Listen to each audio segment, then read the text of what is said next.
Welcome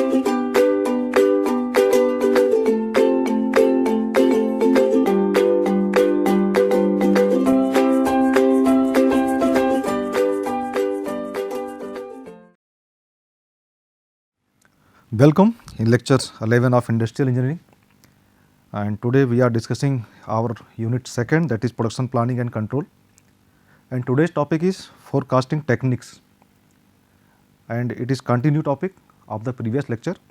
Myself Sanjay Tiwari, I am working as associate professor in BN College of Engineering and Technology, Lucknow. तो आइए चलते हैं अपने subject में. In previous lecture we have discussed about the forecasting method. Forecasting means estimation of any demand for the future. क्योंकि हम यहाँ पे फ्यूचर के लिए फोरकास्टिंग की बात कर रहे हैं तो फ्यूचर अनसर्टेन है, तो ये बहुत ज़्यादा चांसेस रहते हैं कि जो हम फोरकास्ट कर रहे हैं उसमें अगर एरर होगी तो फोरकास्टिंग और एक्चुअल जो डाटा है उसके बीच में कुछ ना कुछ डिफरेंस दिखाई पड़ेगा. ऐसा हो सकता है कि फोरकास्टिंग करते समय कुछ पैरामीटर्स हमसे मिस हो जाएं, तो हमारी जो फोरकास्टिंग होगी, जो अनुमान होगा, वो उसमें थोड़ी सी एरर होगी और एक्चुअल डिमांड और फोरकास्टिंग वैल्यू के बीच में कुछ डिफरेंस होगी, कुछ रैंडमनेस होगा. उस रैंडमनेस को अगर हम किसी तरीके से मिनिमाइज कर पाएँ, कम कर पाएँ, तो हम लगभग एक्चुअल डाटा के नियर फोरकास्टिंग कर सकते हैं.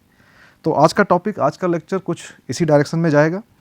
हमने प्रीवियस लेक्चर्स में देखे कुछ फोरकास्टिंग के जो मेथड्स देखे, जिसमें आपने सिंपल एवरेज मेथड देखा और सिंपल मूविंग एवरेज मेथड देखा, वेटेड मूविंग एवरेज मेथड देखा, एंड लीनियर स्मूथनिंग और एक्सपोनेंशियल, इसको हम आज टेकअप करेंगे. ठीक है. तो सिंपल एवरेज में क्या था, जैसे एग्जांपल के तौर पे कि हमारे पास अगर ये कुछ डाटा अवेलेबल हैं कि प्रीवियस 5 मंथ की डिमांड, प्रीवियस 4 मंथ की डिमांड हमें गिवन है और 5वें मंथ की डिमांड निकालनी है, तो अगर हम सिंपल मूविंग एवरेज मेथड से इसको कैलकुलेट करना चाहें तो एक बहुत आसान तरीका है कि हम प्रीवियस जितने डाटा अवेलेबल हैं इस पूरे डाटा का अगर एवरेज ले लें तो जुलाई मंथ का हम जो डिमांड है उसकी फोरकास्टिंग कर सकते हैं कि जुलाई मंथ में इतनी डिमांड होगी. ये बहुत सिंपल मेथड था, लेकिन बहुत ज़्यादा बेनिफिशियल नहीं था. उसके बाद ऐसा क्यों नहीं था, क्योंकि हम जितने भी हिस्टोरिकल डाटा अवेलेबल थे उन सब को इक्वल वेट अलाउ कर रहे थे. इक्वल वेट का मतलब उतना ही महत्व दे रहे थे, चाहे वो नियर बाई लेटेस्ट डाटा हो, सबसे नज़दीक का डाटा हो, जुलाई से ठीक पहले जून का हो, या सबसे ओल्ड डाटा हो, मार्च का हो. तो ये ठीक नहीं है कि हम प्रीवियस डाटा के बेस पे और अपनी फोरकास्टिंग करें. तो इस प्रॉब्लम को हमने थोड़ा सा सिंपल मूविंग एवरेज मेथड में कुछ ठीक किया, मिनिमाइज किया और इसको और इम्प्रूव किया. इम्प्रूव ऐसे किया कि हो सकता है कि हमारे पास पिछले 50 मंथ का डाटा हो, 50 मंथ का डाटा अवेलेबल हो, लेकिन हम जो सबसे ओल्ड डाटा होगा उसका बहुत ज़्यादा इम्पैक्ट जुलाई मंथ पे नहीं पड़ने वाला है, ऐसा हमें मालूम है. तो हम क्या चाह रहे हैं कि जुलाई मंथ में जो डिमांड होने वाली है, ये हम ऐसा मानते हैं, ऐसा एक एजम्पशन ले सकते हैं कि प्रीवियस 5 मंथ का या प्रीवियस 3 मंथ का जो एवरेज होगा वो होगा. तो हमने कितने मंथ का एवरेज लेना है, उस मंथ को, उस जो ड्यूरेशन है, उस ड्यूरेशन को फिक्स कर दिया इस मेथड में. जैसे एग्जांपल के तौर पे हमसे कहा जाए कि जुलाई मंथ का डिमांड आप कैलकुलेट करें only on the basis of 3 month moving average, तो हम इस मेथड में केवल 3 मंथ का एवरेज लेंगे और कहेंगे कि जुलाई मंथ में ये डिमांड आएगी. इसमें जाहिर सी बात है हम एक जो प्रीवियस डाटा है, 3 मंथ के पहले का जो डाटा है उसको स्किप कर दे रहे हैं. इस तरीके से थोड़ा सा ये इम्प्रूव हुआ. फिर एक बात आई कि यहाँ भी एक इशूज है कि जितने भी मंथ हम ले रहे हैं, अगर हमने 3 मंथ कंसिडर किया है, तो सपोज दैट अप्रैल, मई एंड जून का मंथ कंसिडर किया है, तो यहाँ पर भी क्योंकि हम एवरेज ले रहे हैं तो तीनों मंथ को इक्वल इंपॉर्टेंस दे रहे हैं, इक्वल वेट दे रहे हैं. यहाँ भी ये ठीक नहीं है, क्योंकि जो लेटेस्ट डाटा है उसकी इंपॉर्टेंस ज़्यादा है, उसके पहले इंपॉर्टेंस कम है, उसके पहले इंपॉर्टेंस कम है. तो एक मेथड आया हमारे पास, इसको कह रहे हैं weighted moving average method. Means हम इन प्रीवियस डाटा को कुछ वेट असाइन करें, इंपॉर्टेंस असाइन करें, है ना. तो जब इंपॉर्टेंस असाइन करेंगे तो उसी को हम कहेंगे वेटेड मूविंग एवरेज मेथड. अब जो वेट असाइन करना है वो रैंडम भी कर सकते हैं. एक बात ध्यान रखना है कि जो भी वेट असाइन करें उनका जो समेशन ऑफ वेट हो that must be equal to 1. ठीक है. जैसे कुछ भी कर सकते हैं। हमने एक रैंडम कहा, हमने कहा कि इसको हम 0.5 असाइन करेंगे, इसको 0.2 असाइन करेंगे, इसको 0.3 असाइन करेंगे, इनको सबको सम किया जाए तो 1 आ रहा है, ठीक है। ये एक रैंडम असाइनमेंट हो गया weight and moving average method का। लेकिन यहाँ भी एक प्रॉब्लम आती है कि ये थोड़ा सा एरर है, क्योंकि हम रैंडम असाइनमेंट कर रहे हैं। हमने क्या माना है कि जो नियर बाई डाटा है, सबसे नज़दीक का डाटा है, उसकी इम्पॉर्टेंस सबसे ज़्यादा है, और जैसे जैसे पीछे जाएं वैसे वैसे उसका जो इम्पॉर्टेंस है, जो वेट है वो कम होना चाहिए। तो अब अगले जो 2 मेथड हैं, मेथड 4 एंड मेथड 5, इसमें हम यही करने वाले हैं कि जो डाटा को हम इम्पॉर्टेंस दे रहे हैं वो कुछ जैसे जैसे पीछे जाए वैसे वैसे डिक्रीजिंग ऑर्डर में जाए। जैसे लीनियर स्मूथिंग, इसी को हम कह रहे हैं स्मूथिंग। स्मूथिंग का मतलब क्या हुआ कि रैंडम नहीं देंगे, हम इसको डिक्रीजिंग ऑर्डर में देंगे। Means highest data will be given to the nearby data, latest data, and least weightage will be given to the oldest data, सबसे पुराने डाटा को। तो हमने 3 मंथ में ये जो रैंडम कर रखा है, इसको रैंडम ना करेंगे, एक यहाँ पे हम लीनियर स्मूथिंग करेंगे। अभी आगे समझते हैं कि लीनियर स्मूथिंग का मतलब क्या है। एंड नेक्स्ट में देखेंगे कि इसी को हम एक्सपोनेंशियल स्मूथिंग करेंगे। एक्सपोनेंशियल स्मूथिंग और लीनियर स्मूथिंग दोनों में क्या होगा कि जो वेट होगा वो डिक्लाइन होगा, धीरे धीरे कम होगा। 4th में weight decline linearly and sum to 1।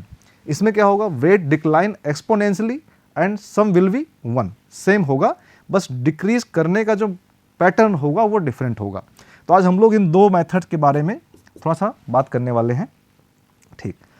क्या समझे कि लीनियर स्मूथिंग का मतलब क्या है, अंडरस्टैंडिंग ऑफ लीनियर स्मूथिंग, ये ज़रा बात देखी जाए। जैसे एक एग्जांपल दिया है यहाँ पे, तो सपोज दैट ये हमारे पास 4 मंथ का डाटा अवेलेबल है, 1 2 3 4, और 5th मंथ के लिए हमें फोरकास्ट करने की बात कर रहे हैं। ये डिमांड है प्रीवियस 4 मंथ का, और ये हमने वेट असाइन किया है, और वेट ऐसे असाइन किया है कि 4 3 2 1, इनको अगर सम किया जाए तो सम करने पे आप देखेंगे कि सबका जो सम आ रहा है दैट विल बी 1। तो ये दोनों कंडीशन पूरी कर रही है कि हमने वेट भी असाइन किया है एंड वेट का जो सम है, सम 1 हो रहा है, ठीक है। अब जरा देखें कि ये किस तरीके से है। तो हमने क्या किया कि जून मंथ में जो डिमांड 500 है, वेट कितना दिया है 0.4, तो दिस इज़ द 0.4, है ना, ये जो वैल्यू आ रही है 0.4, ठीक। वैसे ही मई मंथ की वेट कितना है 0.3, नेक्स्ट अप्रैल मंथ का वेट है 0.2 एंड मार्च मंथ का वेट है 0.1। इस ग्राफ में देखा जाए, इस एक्सिस पे हमने वेट लिया है और इस एक्सिस पे टाइम लिया है। जून रीसेंट डाटा है and March is the oldest data. तो हम कहना क्या चाह रहे हैं कि जो रीसेंट डाटा है उसको हम हायर वेट दे रहे हैं, और जैसे जैसे हम डाटा को हिस्टोरिकल डाटा पीछे जा रहे हैं, वेट की वैल्यू घटती जा रही है। और अगर घटने का पैटर्न देखें तो इस पैटर्न को अगर आप इन चारों पॉइंट को मिलाना चाहें तो it will be a straight line, क्योंकि ये स्ट्रेट लाइन है इसलिए इसे हम कह रहे हैं लीनियर स्मूथिंग।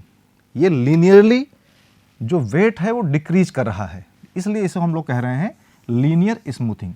तो मेरे हिसाब से लीनियर स्मूथिंग का जो मतलब है यहाँ पे ये बात समझ में आ रही है, ठीक है।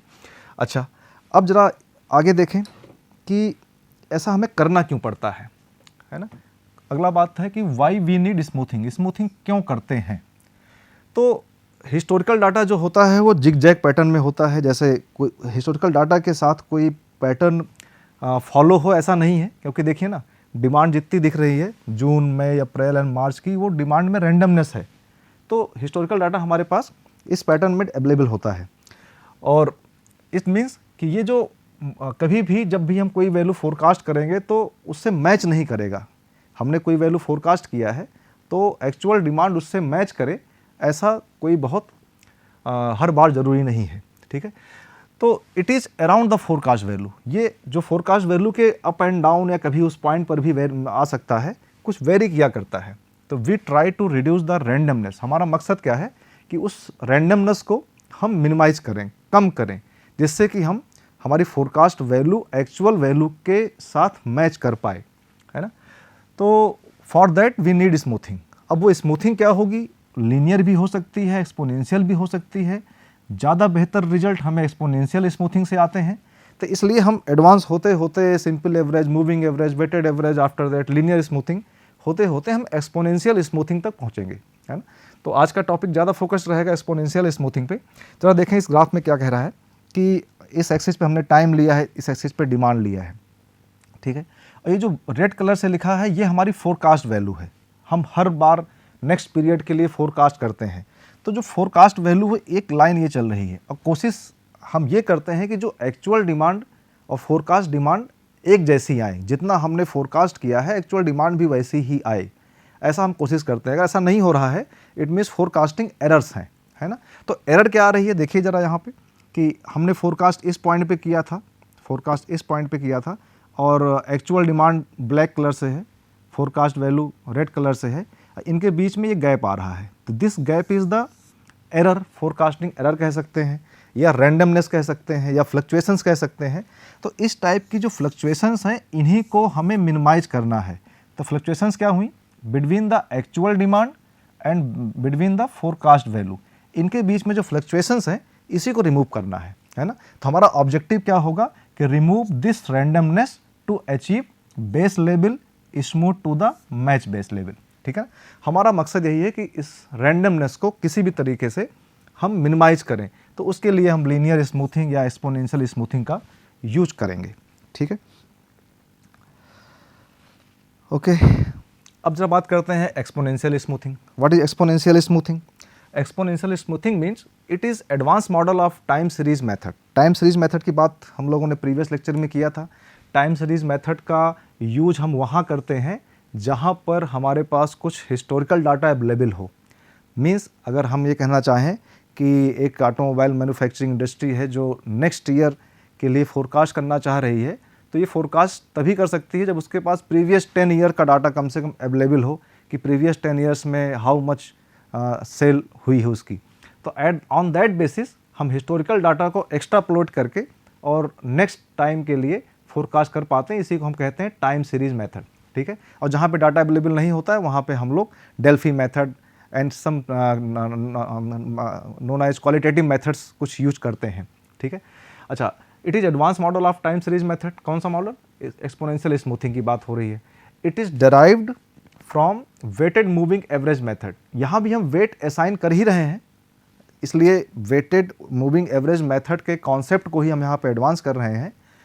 और उसके बाद if weight are decreasing in exponential order, ये लीनियर मेथड में भी पिछले स्लाइड में देखा आपने, और यहाँ पे एक्सपोनेंशियल ऑर्डर में अगर डिक्रीज करेगा तो इसी को हम लोग कहेंगे exponential smoothening. Then it is known as exponential smoothening, ठीक है। हमने देखा था कि जो प्रीवियस स्लाइड थी इसमें ये लीनियर ऑर्डर में डिक्रीज कर रहा था, अगर यही एक्सपोनेंशियल ऑर्डर में डिक्रीज करे तो इसी को हम लोग कहेंगे एक्सपोनेंशियल स्मूथनिंग, एक्सपोनेंशियल स्मूथनिंग, ठीक है ना। चलिए next, when to use exponential smoothening. ये मेथड हमारे लिए कब सुटेबल होगा, किस टाइप के इंडस्ट्री के, किस टाइप के प्रोडक्ट के लिए हम इसको यूज करने वाले हैं। तो when forecasting is done for a large number of item, अगर आपके पास जो प्रोडक्ट की वैरायटी है वो बहुत ज़्यादा है या प्रोडक्ट की क्वांटिटी बहुत ज़्यादा है, जैसे आजकल जितने भी स्टोर्स हैं, बिग बाज़ार है, वॉलमार्ट है, इस टाइप के जो स्टोर्स हैं वहाँ पे नंबर ऑफ जो वैरायटी है प्रोडक्ट की बहुत ज़्यादा है, क्वांटिटी भी बहुत ज़्यादा है, तो वहाँ पे हम इसको यूज करने वाले हैं, ठीक। When forecasting is done for short term means per day के लिए फोरकास्टिंग कर रहे हैं, पर वीक के लिए कर रहे हैं, पर मंथ के लिए कर रहे हैं, इस टाइप की फोरकास्टिंग को हम लोग कह रहे हैं कि शॉर्ट टर्म फोरकास्टिंग। जैसे आपका अगर वॉलमार्ट है तो वहाँ पे डेली की सेल्स हैं, डेली की सेल्स हैं, तो उस बेसिस पे हम नेक्स्ट डे की सेल को फोरकास्ट कर सकते हैं, एक वीक की सेल को फोरकास्ट कर सकते हैं। हम ये आज नहीं कह सकते हैं कि आज किसी स्टोर में अगर इतने क्वांटिटी की सेल हुई है तो नेक्स्ट ईयर इसी दिन कितना होने वाली है ना। तो इस टाइप की बात जहाँ होगी कि वहाँ पे हम लोग फोरकास्टिंग एक्सपोनेंशियल स्मूथिंग मेथड को यूज करेंगे। When information about cause effect is not known. Cause effect का मतलब जरा फिर से देख लें, प्रीवियस लेक्चर में बात हुई थी what is the meaning of cause effect. कभी कभी ऐसा होता है कि हमारी जो डिमांड है, एक्चुअल डिमांड है, वो किसी न किसी फैक्टर पे डिपेंड करती है। जैसे अगर हम कहें कि वाई का मतलब डिमांड है और कहते हैं एक्स हमने लिया कि ये मार्केटिंग इन्वेस्टमेंट है, अगर किसी क्वार्टर में, किसी ईयर में हमने मार्केटिंग में एक हैवी अमाउंट इन्वेस्ट किया, सपोज दैट हमने एक्स अमाउंट इन्वेस्ट किया मार्केटिंग में, तो डिमांड एक्स अमाउंट मार्केटिंग में इन्वेस्ट करने की वजह से जो हमारा डिमांड होगा वो चेंज होगा। जाहिर सी बात है, अगर मार्केटिंग में ज़्यादा अमाउंट इन्वेस्ट करेंगे तो लोगों को ज़्यादा जानकारी मिलेगी इसके बारे में, वो उसकी डिमांड बढ़ेगी। तो इस तरह से कोई एक रिलेशन हो सकता है कि जो डिमांड है और ये जो हमारा कहते हैं मार्केटिंग है, मार्केटिंग इन्वेस्टमेंट है, तो कोई इक्वेशन इसके पीछे बन सकती है। Suppose that A is equal to B X, A and B are the constant. तो इसी को बोल रहे हैं कॉज इफेक्ट मेथड। मीन्स ये इफेक्ट है और ये है कॉज। तो जैसे जैसे हम कॉज को चेंज करेंगे वैसे वैसे इफेक्ट बदलेगा। तो जब इस टाइप की डाटा हमारे पास अवेलेबल नहीं होते हैं तो एट दैट केस भी it is better to use the exponential smoothening method when too much variety of product. ये बात पहले डिस्कस हो चुकी है, like Big Bazaar and Walmart. So अब आते हैं हम लोग एक्सपोनेंशियल स्मूथिंग में कि ये कैसे कैलकुलेट करेंगे, कैसे होगा, है ना। बहुत ध्यान से देखते हैं। हमारा मकसद है कि ये जो रैंडमनेस है वो कम होना चाहिए, पहली बात। दूसरी बात, जब हम, क्योंकि ये आपने अभी बोला कि शॉर्ट टर्म फोरकास्टिंग के लिए करते हैं। सपोज दैट कि हमारे मंथ पास कोई अभी आज की डेट में मंथ चल रहा है फेब, और हम ये चल रहा है फेब, और हम इसको फोरकास्ट करना चाह रहे हैं for the month of March. तो हम इस, अच्छा फेब है और इसके पीछे एक मंथ रहा होगा जैन, ठीक। तो हम ये करंट मंथ, ये करंट टाइम है, ये करंट है। तो इन्हीं तीन के बेसिस पे हम इन दो के डाटा के बेसिस पे मार्च की फोरकास्टिंग करना चाह रहे हैं। Means current month and previous month का कुछ डाटा लेंगे और ऑन दैट बेसिस हम मार्च की बात करेंगे, है ना। इसी को कहेंगे शॉर्ट टर्म फोरकास्टिंग, कि हम अगले मंथ फिर फेब और मार्च का डाटा लेंगे, अप्रैल के लिए फोरकास्ट करेंगे, फिर मार्च अप्रैल का डाटा लेकर मई के लिए फोरकास्ट करेंगे। तो मंथ बाय मंथ या डे बाय डे या वीक बाय वीक हम इसको ऐसे आगे बढ़ाएंगे, है ना। तो ज़रा देखें इसको कैसे कहा जा रहा है कि हमें करना क्या है, forecast for next period. Next period का मतलब क्या हो गया, this is March, March is the next period, है ना। Forecast for the next period, ये हमें कैलकुलेट करना है। फोरकास्ट इसको कैसे करेंगे, फोरकास्ट फॉर करंट पीरियड। ये जो करंट पीरियड है इसके लिए कुछ फोरकास्ट किया गया होगा। ये फोरकास्ट कब किया गया होगा, जब हम जैन मंथ में रहे होंगे, है ना। जैन मंथ में जब रहे होंगे, जब जैन करंट कहते हैं जनवरी मंथ, जब करंट पीरियड रहा होगा, एट दैट टाइम फेब के लिए फोरकास्ट किया गया होगा, है ना।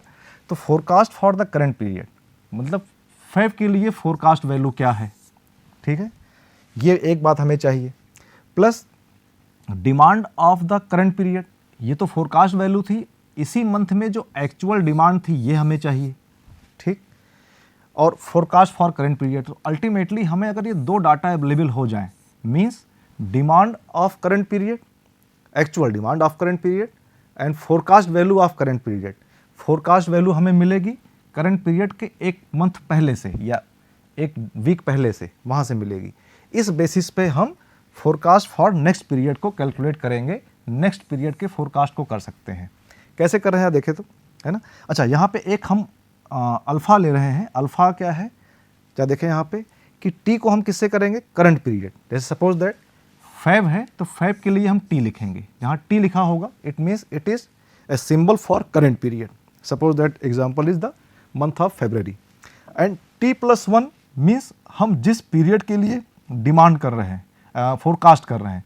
तो फेब मंथ करंट पीरियड हुआ, तो नेक्स्ट मंथ जो हुआ वो जैसे मार्च हुआ, तो मार्च हमारा ये, इसको लिखेंगे T+1 से। तो हम T में वर्कआउट कर रहे हैं, कैलकुलेशंस कर रहे हैं फॉर द T+1, ठीक। And alpha is the smoothening constant. Smoothening constant जो कहते हैं किसी मेथोडोलॉजी से निकाली जाएगी, हमें गिवन होगा, दिया जाएगा क्वेश्चन में, और इसकी वैल्यू 0 से लेकर 1 के बीच में होगी, ठीक।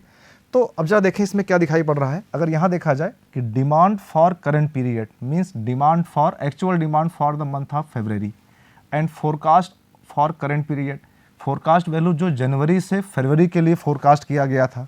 तो ये फोरकास्ट फॉर करंट पीरियड है, डिमांड फॉर करंट पीरियड है, इन दोनों का डिफरेंस लिया गया है। डिफरेंस लेने का मतलब है कि इसी को तो कह सकते हैं ना कि रैंडमनेस है, कि किसी भी टाइम पे जो फोरकास्ट वैल्यू है और जो एक्चुअल डिमांड है इसके बीच का जो गैप है वही रैंडमनेस है। इस रैंडमनेस को स्मूथनिंग कांस्टेंट की मदद से मिनिमाइज करने की कोशिश की जा रही है। तो अल्फ़ा क्या कर रहा है, इस रैंडमनेस को मिनिमाइज कर रहा है। अच्छा, और उसके बाद जो कहते हैं रैंडमनेस की जो वैल्यू आई उसको हम फोरकास्ट फॉर करंट पीरियड में ऐड कर दे रहे हैं। अब जरा इसको फॉर्मुलेट करें, कैसे करें। Forecast for the next period means F T plus one, टी का मतलब current period, T plus one का मतलब नेक्स्ट पीरियड। तो forecast for forecast for next period का मतलब ये हुआ F T plus one equal to forecast for current period.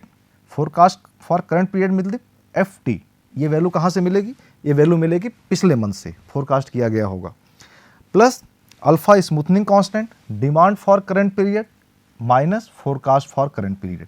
तो ये हमारे पास इक्वेशंस इस टाइप से बन के आई। थोड़ा इसको और सॉल्व कर लें तो इसी को हम और सॉल्व करके लिख सकते हैं F T plus one alpha into D T plus one minus alpha into F T. ये हमारे पास एक स्टैंडर्ड फॉर्मूला डेवलप हो चुका है और इसी के बेसिस पे हम कुछ अपनी प्रॉब्लम को सॉल्व करेंगे। तो आइए इसको एक एग्जांपल लेते हैं, उस एग्जांपल से थोड़ी सी और क्लैरिटी आ जाएगी। अच्छा, इसमें पहले एक केस डिस्कस कर लें कि क्योंकि अल्फ़ा स्मूथनिंग कांस्टेंट है, इसकी वैल्यू 0 से लेके 1 तक वेरी करेगी, तो जरा एक्सट्रीम वैल्यूज़ पे देखें क्या इफेक्ट आता है। सपोज दैट कि if alpha is equal to 0, अगर इस इक्वेशन में अल्फ़ा की वैल्यू 0 हो जाए, स्मूथनिंग की वैल्यू 0 हो जाए, तो क्या होगा, अल्फ़ा 0 हो जाएगा, ये टर्म 0 हो जाएगा, यहाँ पे ये 0 हो जाएगा, 1 इंटू एफ टी आएगा and we will get F T plus one is equal to F T.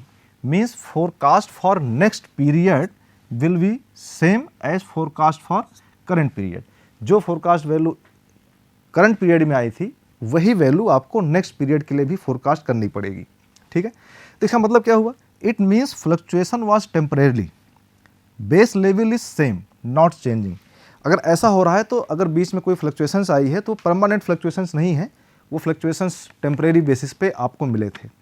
अच्छा, अगर दूसरा केस देखें, if alpha is equal to 1 हो जाए, अल्फ़ा इज इक्वल टू 1 होने का मतलब ये डी टी हो जाएगा, 1 से 1 कैंसिल आउट हो जाएगा, एफ टी 0 हो जाएगा, then we will get F T plus one is equal to D T, है ना। Means forecast for next period will be the demand of current period. जितना इस महीने में डिमांड हुई थी वही नेक्स्ट मंथ में फोरकास्ट की तरह से रिफ्लेक्ट होगी। ठीक है, इसका मतलब क्या हुआ, it means fluctuation was permanent, base level is permanently shifted to new value. अब नेक्स्ट मंथ के लिए जब हम लोग फोरकास्टिंग करेंगे तो इस चीज़ को देखेंगे। आइए जरा एक प्रॉब्लम को देखते हैं। प्रॉब्लम ये है कि एक हमारे पास फर्म है, a firm has adopted simple exponential smoothing with alpha is equal to 0.1. Alpha is given, that is 0.1. ठीक है, and the forecast for January was 500 unit, ये given है 500 यूनिट के लिए, where as actual demand was 450 unit, ये actual demand है, ये forecast value है for the month of January जो कि दिसंबर से लिया गया होगा और ये एक्चुअल डिमांड है, ये फोरकास्ट वैल्यू है।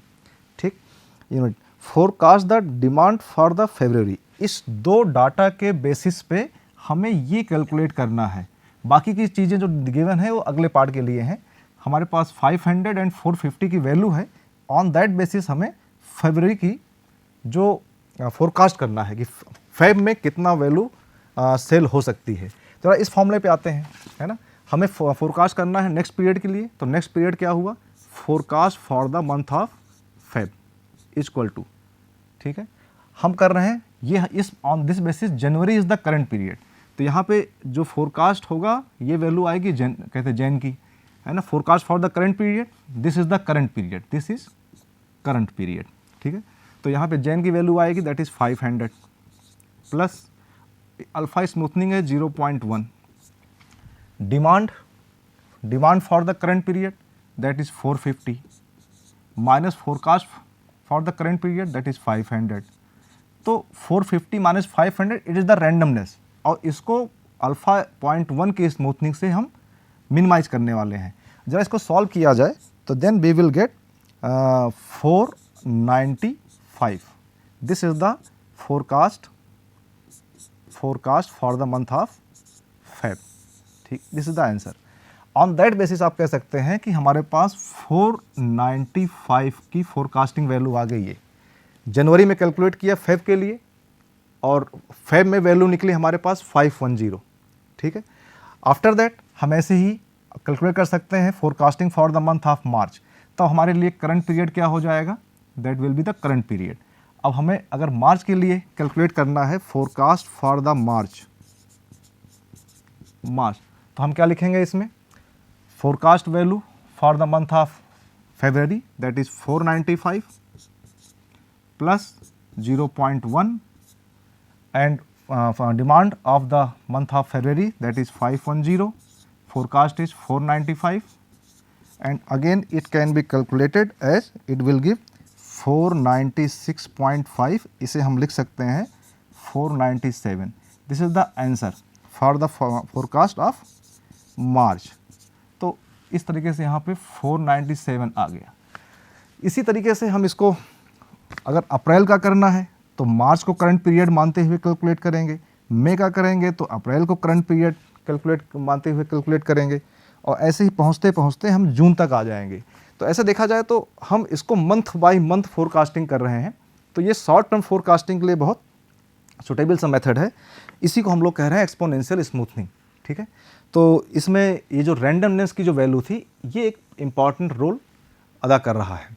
ठीक है. तो I think it is enough for the exponential smoothing method and thank you so much. Best wishes for today. Thank you.